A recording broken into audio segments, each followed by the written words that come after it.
Champagne. Always champagne. That is perhaps the single most durable image in the entire Darcey Silva visual library.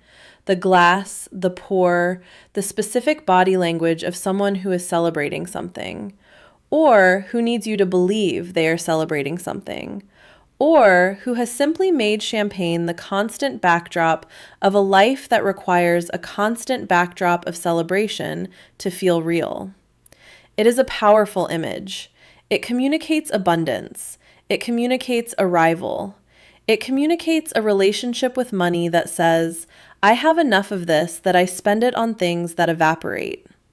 Which is why what we are about to walk through today, assembled from financial documents, court filings, and the kind of unglamorous public record that exists in databases no Instagram filter has ever touched, lands with the specific force of a crystal flute being dropped on a marble floor.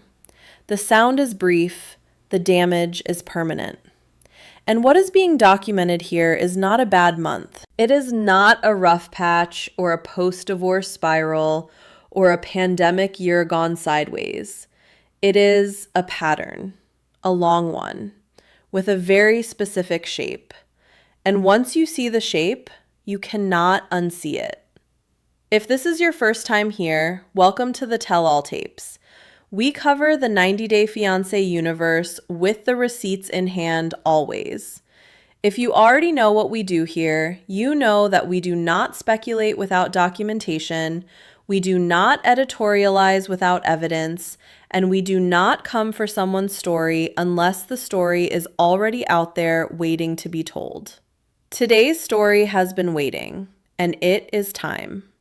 Before we go any further, if you find value in this kind of deep dive, documented breakdown, please take 2 seconds right now to hit that like button and subscribe to the channel. It genuinely helps us keep doing exactly this. Hit the bell so you don't miss what comes next, because what comes next in this series is going to be significant.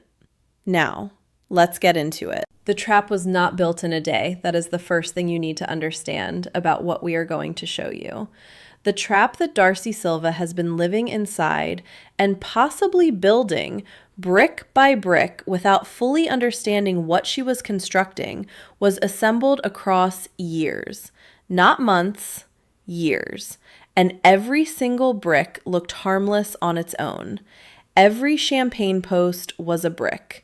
Every designer label, every business class cabin, every hotel suite with a city view that communicated a very specific price point, all of it was bricklaying. And the structure those bricks built had a reputation, a brand, a lifestyle identity so consistent and so aspirationally presented that it became the lens through which the audience was trained to interpret everything Darcey did. That is the architecture of the trap, because once the audience has been trained to see abundance, they see abundance even when the evidence of abundance is actually paper thin. The performance becomes reality. The projection becomes the truth, until someone starts looking at the documents behind the projection, and that is exactly what happened. The community that started pulling this thread, and I want to be precise about how this research developed because the origin matters, did not begin from a place of malice. The 90-day research community is relentless and often ruthless, but the people who started digging into this particular trail started from a place of genuine curiosity.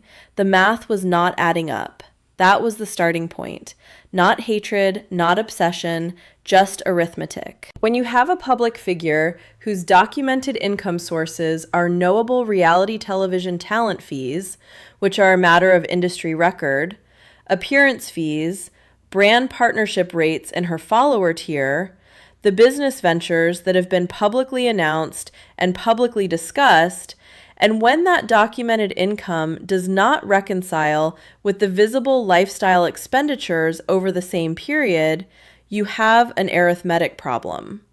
And the 90-day research community, when presented with an arithmetic problem, pulls the thread. They pulled it. And the thread was attached to something much larger than anyone initially anticipated. Here is where we need to slow down, because the story has layers, and the layers compound each other in ways that are important to understand in sequence. The first layer is straightforward enough. Luxury lifestyle expenditure is expensive but visible. Hotels have rates. Designer goods have prices. International travel has costs.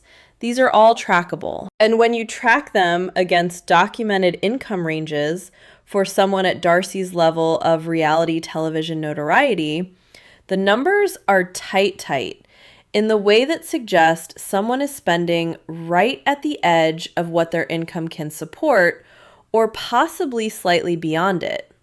That is not a scandal. That is a lifestyle choice. Plenty of people spend at the edge of what they earn, and plenty of people who do that look very comfortable from the outside. The second layer is where it gets more interesting, because what the researchers found was not just that the math was tight at the top line, it was that a significant portion of the financial outflow that they could document did not correspond to the visible lifestyle expenditures at all. The spending on visible luxury items, clothes, hotel stays, restaurant tabs, appearances, accounted for a portion of the outflow, but only a portion. There was another portion, flowing somewhere else, somewhere faster, somewhere with a different rhythm than ordinary consumer spending. The rhythm of it. That word kept coming up in the research, the rhythm. Because when you track financial data over a long enough period, patterns emerge not just in amounts, but in timing, in cadence. And the cadence of this particular financial pattern, the way money arrived and then left, the velocity of it, the specific timing of certain outflows against certain documented public events, had a rhythm that multiple independent researchers working separately and arriving at the same conclusion recognized. A rhythm that has a name in behavioral finance literature. A rhythm that corresponds to a very specific kind of behavior. A kind of behavior that Darcey Silva has never, in any public forum or interview across her entire documented public life, addressed directly in connection with herself. We are going to get to the name of that rhythm. We are going to get to the specific documentation that gives the research community confidence in its conclusions. But we need to go through one more layer first, because this layer is what transforms the story from a financial cautionary tale into something with genuine moral weight. The double bind in a hidden financial difficulty is about duration. That is the thing that changes the emotional calculus for an audience that has been following someone's story across years. If Darcey had come forward at any point in the last several years, if she had posted something that said, "Look, I have been going through a difficult financial period. I am working through it. Here is where I am in that process," the audience would have responded with an overwhelming amount of support. Because the 90-day audience, whatever else you want to say about its intensity, has an enormous capacity for empathy toward people who are honest about their struggles. Viewers have rallied around cast members in crisis. They have raised money, organized campaigns, sent letters. The appetite for human honesty is genuinely profound in this community.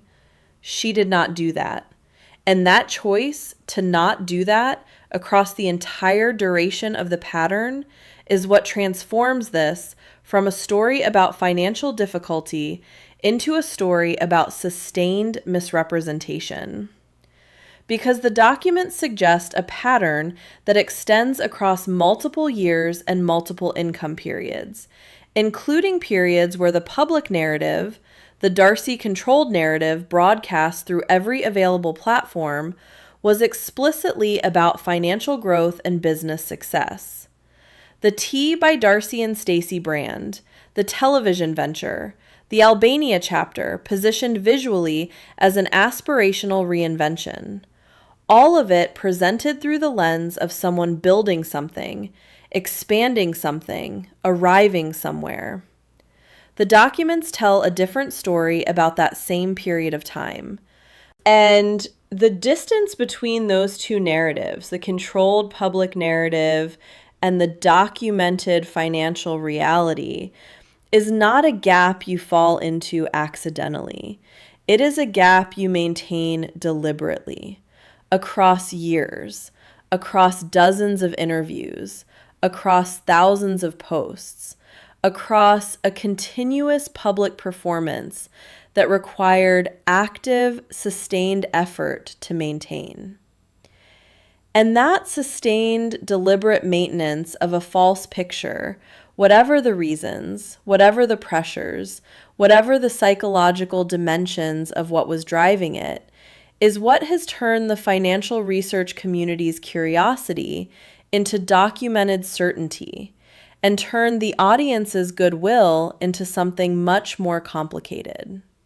Now let us talk about the specific documentation, because this is where the story moves from analysis to record. Public court records in the relevant jurisdiction show a series of civil filings over a multi-year period involving financial obligations that were not met within their contracted terms.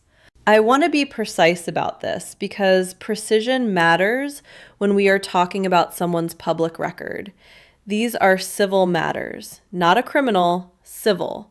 They involve financial disputes between private parties. They are, however, public. They have case numbers, they have plaintiff names and defendant names, they have dollar amounts, and they have dates. And the dates, when you put them on a timeline and then overlay that timeline with Darcey's documented public content from the same periods, create a picture that is genuinely difficult to explain within any ordinary financial narrative. The civil filings cluster in specific periods. And when you look at what was happening in Darcey's public life during those same specific periods, you find something that is not coincidence and is not explainable by circumstance. You find some of the most aspirationally abundant content in her entire public catalog.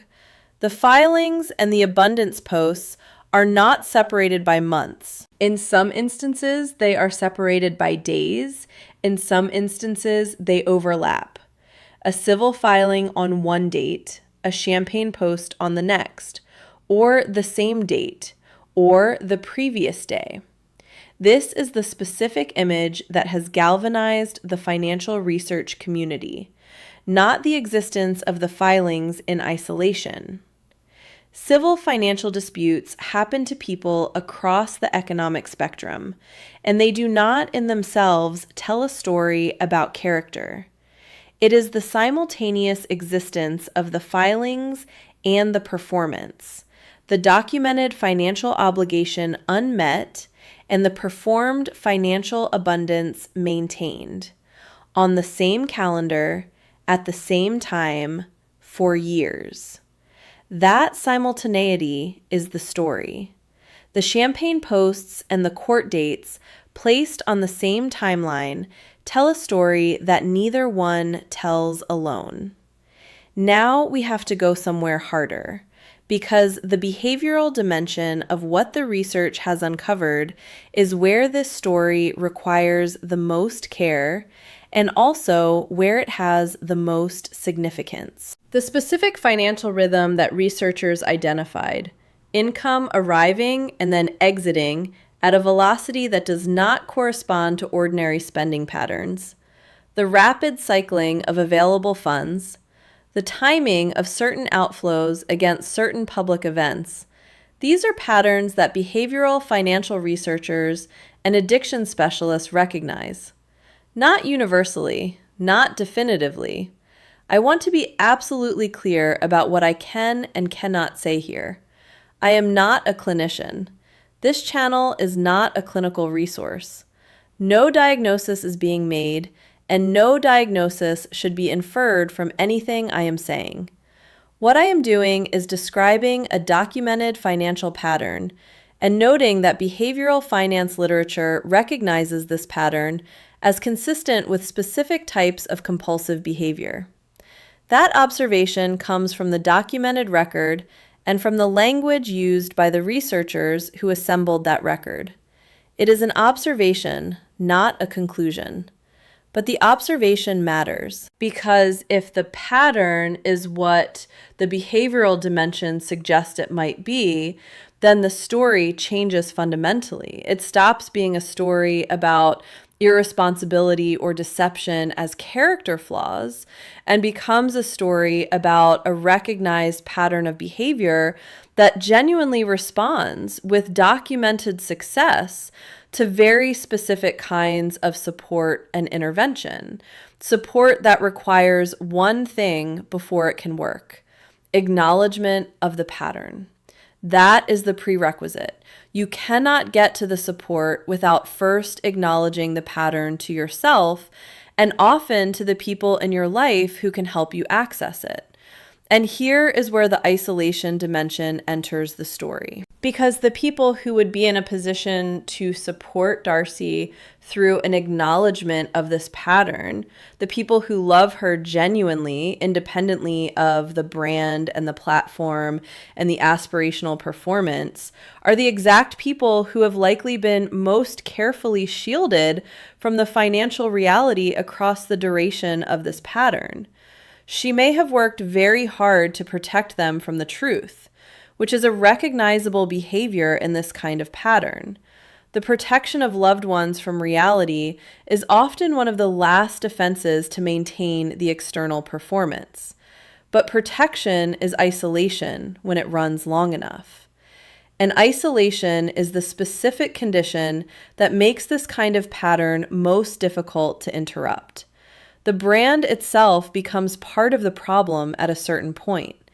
And this is the irony that sits at the center of everything we have been building toward. The Darcey Silva brand, the aspirational lifestyle, the abundance aesthetic, the champagne as identity visual language, is a performance of the financial reality she has spent her public life saying she is building toward. The brand is the destination presented as the current location. The arrival was announced before it happened, and performances have costs, literal costs. The clothes required to sustain the visual narrative cost money. The settings, the hotels, the restaurants, the environments that communicate a price point cost money. The props cost money. The performance of wealth requires a budget, and when the genuine financial reality cannot fully support that budget, the performance of wealth contributes actively to the conditions that make genuine wealth more difficult to achieve. This is the loop, the specific, documented, champagne-flavored loop that the research community has mapped with case numbers and transaction patterns and public content calendars. The performance is expensive. The expense creates financial pressure. The financial pressure potentially feeds the behavioral pattern that creates the specific rapid outflow of funds. The rapid outflow creates more financial pressure. The financial pressure creates more motivation to maintain the performance because the performance is the asset, and the asset cannot be allowed to show cracks because cracks would affect the income that feeds the performance. It is a closed system. And closed systems, when they have been running long enough, do not open gradually. They break. The question in front of us right now, and this is where the story becomes genuinely unresolved, in the way that only real stories are genuinely unresolved, is whether what is happening right now, with the documents circulating and the research community's conclusions spreading and the timeline becoming visible to anyone who searches for it, represents the breaking point, or whether there is still enough runway in the performance to keep the loop running. We will be back with the second part of this breakdown, where we take the story to its documented conclusion, including what the specific financial records show about the period most viewers would not expect, what the behavioral research community's final assessment of the pattern actually says, and what Darcey's own content during this period reveals when you read it against the documents rather than in isolation from them. That part of the story is the part that changes everything you thought you understood about the Darcey and Stacey narrative. Do not go anywhere. We will pick this up right where we left off.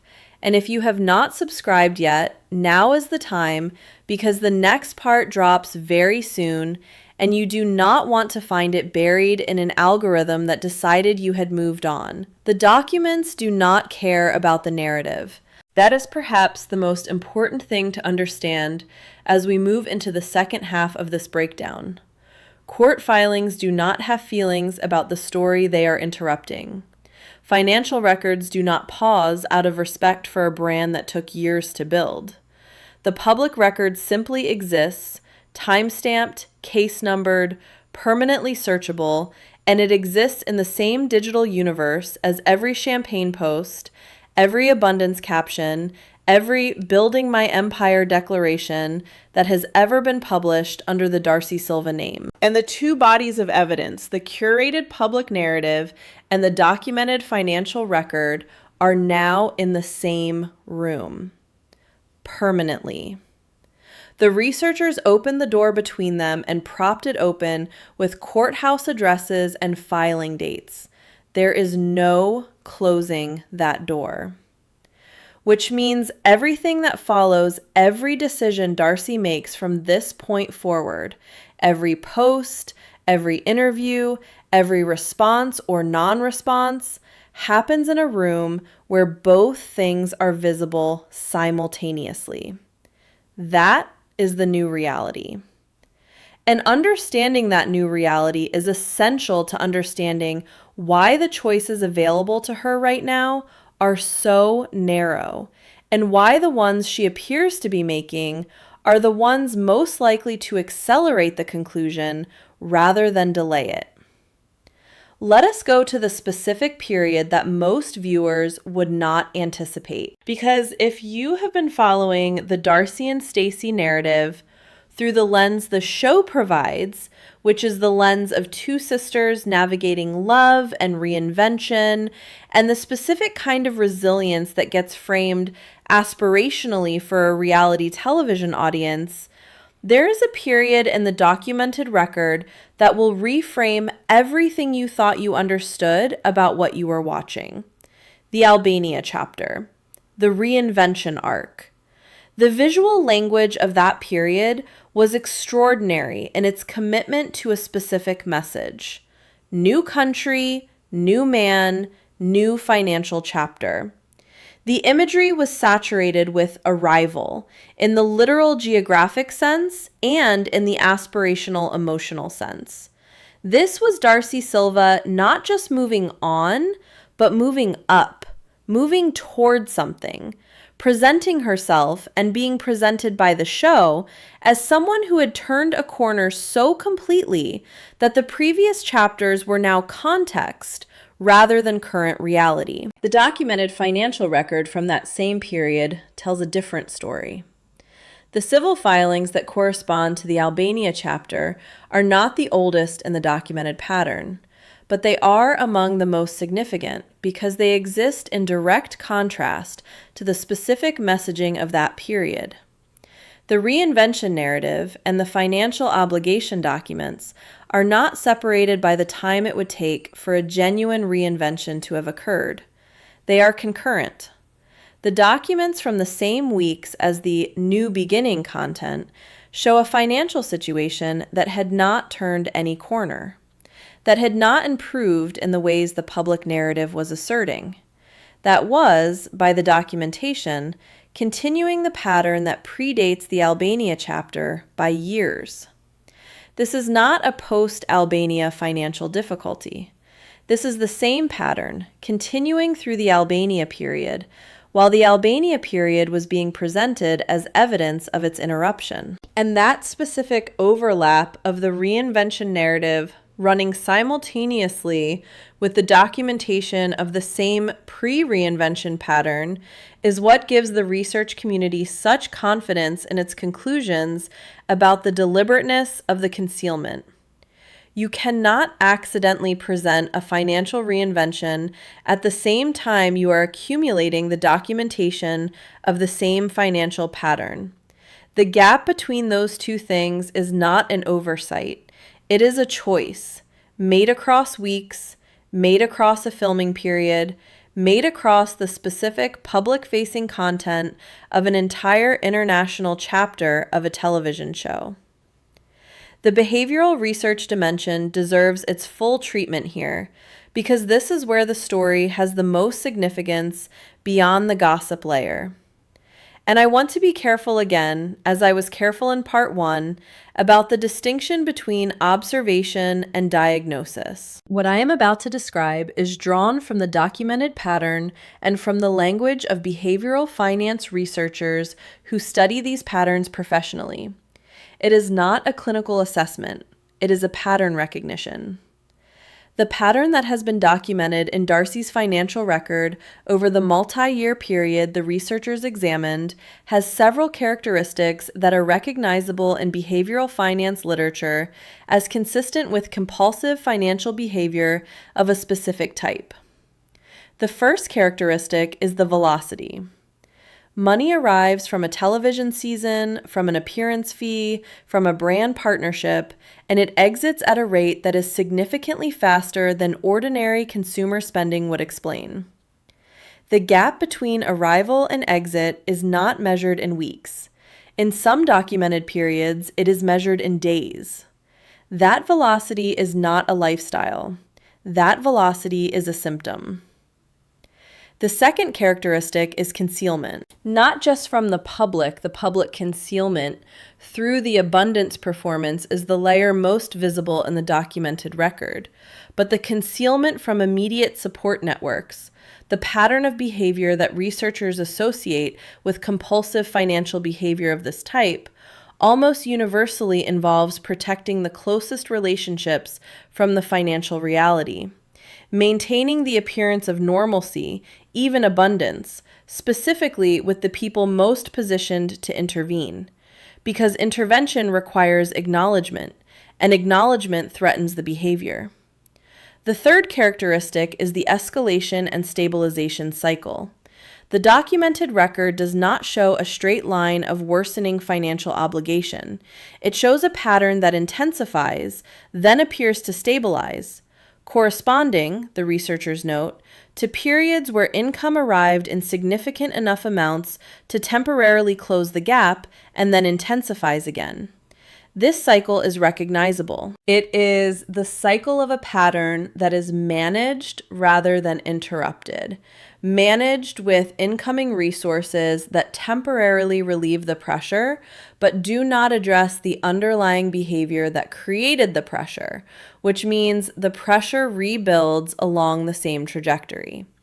Taken together with the velocity, the concealment, the escalation stabilization cycle, the behavioral pattern that the financial record documents is consistent with what addiction and behavioral health specialists would recognize as problematic gambling behavior. I want to say that clearly and carefully. I am not saying Darcey Silva is a gambling addict. I am saying the documented financial pattern is consistent with patterns that behavioral health research associates with compulsive gambling behavior. That consistency is what the research community has documented. That consistency is what gives their conclusions weight. And that consistency is what makes this story, at its core, not a story about fraud or deception as moral failures, but a story about a recognized behavioral health pattern that has been left unaddressed across a documented period long enough to accumulate into a financial situation with genuine and lasting consequences. The professional dimension of those consequences is where the story becomes most immediately urgent.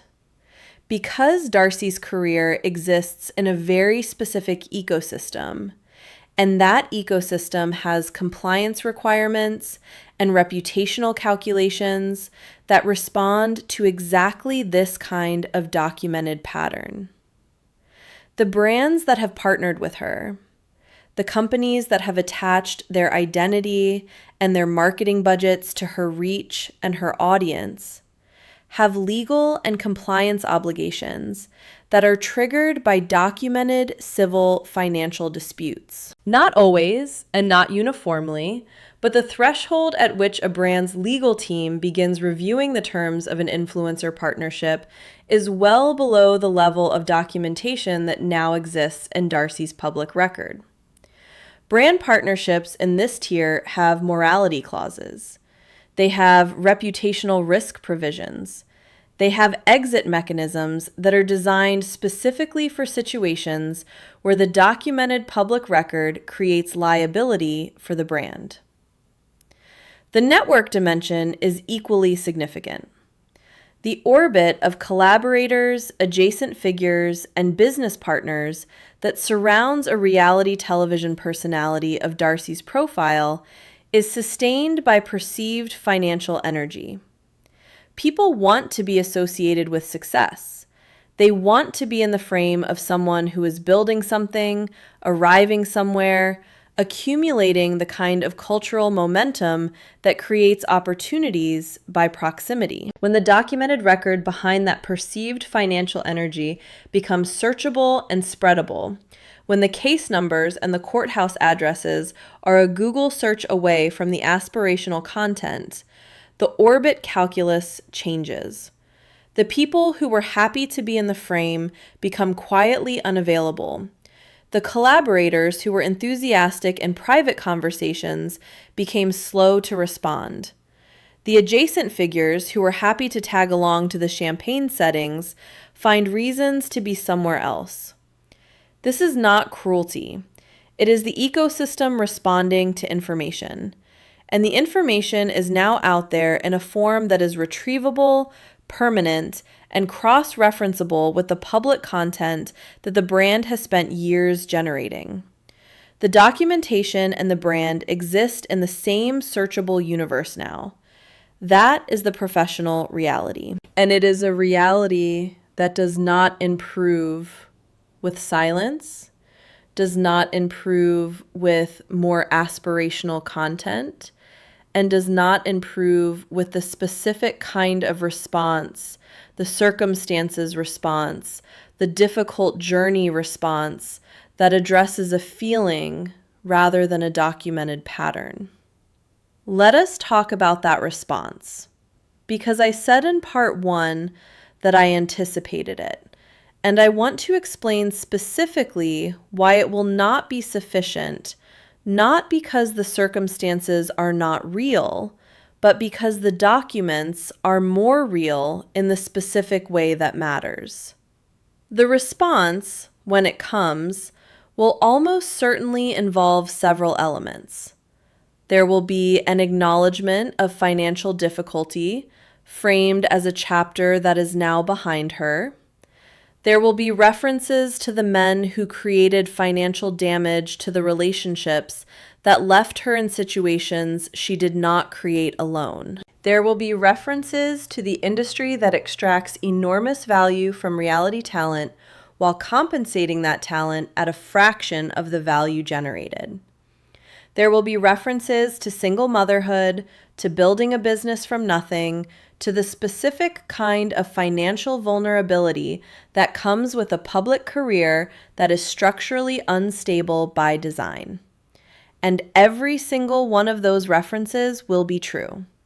The industry does extract value from reality talent disproportionately. Difficult relationships do create financial damage. Single parenting does create financial pressure. These are true things, and they are real things, and they deserve to be acknowledged as real. But here is what that response will not do. It will not address the behavioral pattern that the documents suggest is operating beneath all of those circumstances. Because the circumstances, real as they are, do not explain the velocity of the financial outflow. They do not explain the timing of the outflow against specific public events. They do not explain the cycle. They do not explain why the pattern continued through the Albania chapter when the public narrative was explicitly about a new financial beginning.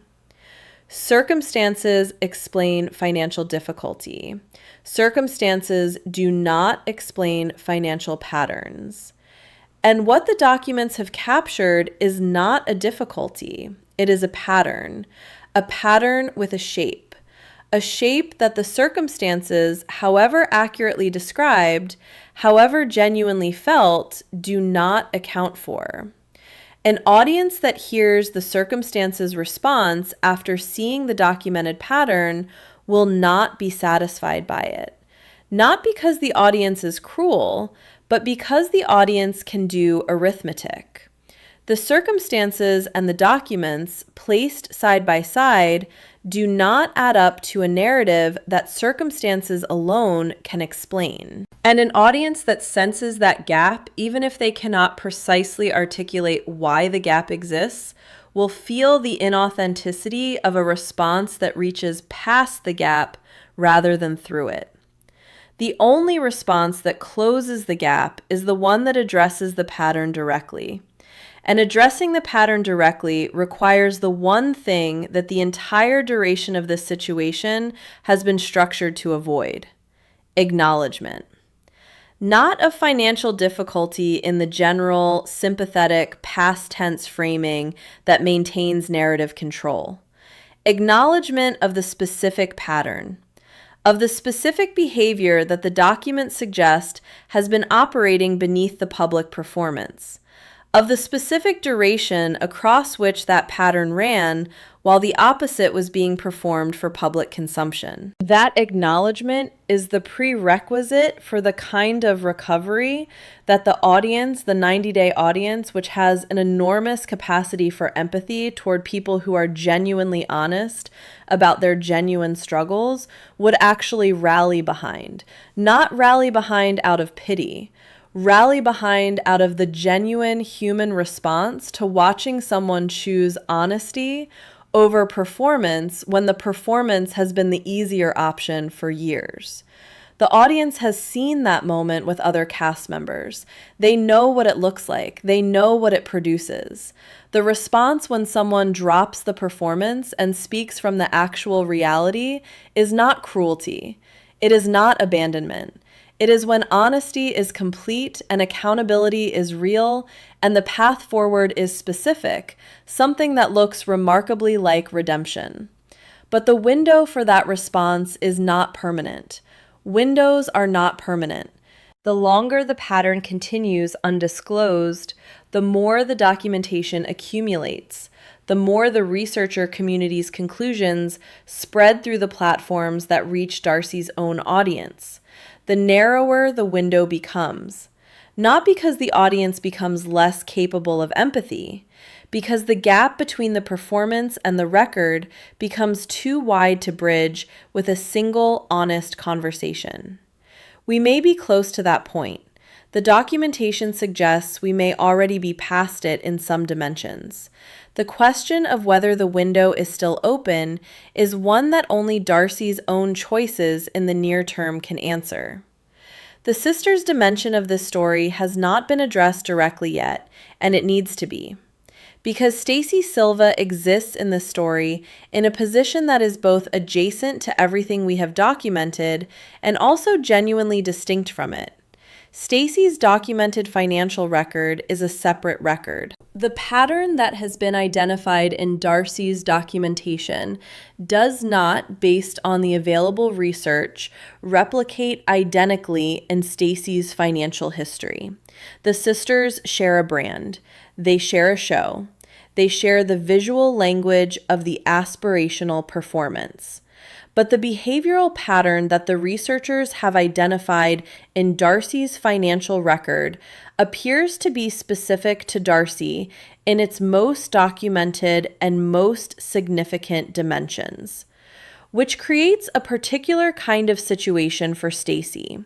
Because she is attached to the brand, she is invested in the brand financially, professionally, personally. She has built her own public identity in significant part around her relationship with and proximity to Darcey. And the brand is now carrying documentation that Stacey has not chosen, did not create, and cannot individually control. The question of what Stacey knew and when she knew it and what she chose to do with what she knew, that question is circulating in the research community, and it does not have a clean answer from the available documentation. What the available documentation does support is this.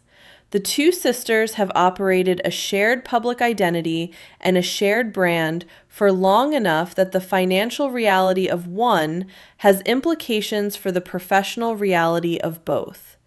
And whatever Stacey's individual relationship to the documented financial pattern, she is going to be navigating those implications from this point forward, regardless of her choices, regardless of her knowledge. The brand is shared. The documentation is now part of the brand. Here is where we are. Here is the conclusion that the assembled documentation supports. The champagne posts and the civil filings exist in the same searchable universe. The aspirational brand and the documented financial pattern are no longer in separate rooms. The researchers open the door, and the door stays open. The Albania reinvention and the concurrent documentation of the same pre-reinvention pattern have placed a permanent question mark next to every future narrative of transformation and arrival that the brand attempts to generate. The behavioral pattern that the financial record suggests, whatever its specific nature, whatever its precise clinical category, has been running long enough and has been documented thoroughly enough that it cannot be addressed retroactively by a good season of content. What Darcey does now is the story. Whether she addresses the pattern directly takes the window, while it may still exist, and uses it for the kind of honest reckoning that this audience has proven it can receive and respond to with genuine compassion, or whether she continues the performance and trusts that the documents will stay in the background of the algorithm long enough for the next aspirational chapter to reset the narrative. One of those choices leads somewhere recoverable. One of them leads to the conclusion that the documents, assembled in sequence and read in full, suggest she has always been building toward without knowing it. We are rooting for the recovery. We have documented it because it needed to be documented, and we will continue to cover every development in this story with the same commitment to receipts first, pattern-aware, community-accountable journalism that brought us to this point. If this breakdown gave you something, a new frame, a piece of the record you had not seen assembled this way before, a reason to look at the Darcey and Stacey narrative differently, then do something concrete with that. Hit the like button right now. It takes 1 second, and it genuinely moves this channel in the algorithm in ways that allow us to keep doing exactly this kind of documented, sourced, pattern-aware breakdown. Subscribe if you are not subscribed. The bell notification matters. Our next investigation is already in progress, and it involves a story in the broader 90-day universe that the main channels have not touched yet. You want to be here when that drops, not catching up after the algorithm decided you moved on. Here, when it drops, with the receipts in front of you. Share this video with the person in your life who follows this franchise and thinks they know the full story. They do not know the full story. You now have a version of it that is closer to complete. Pass it on. The tell-all tapes. The receipts are always in hand. We will see you in the next one.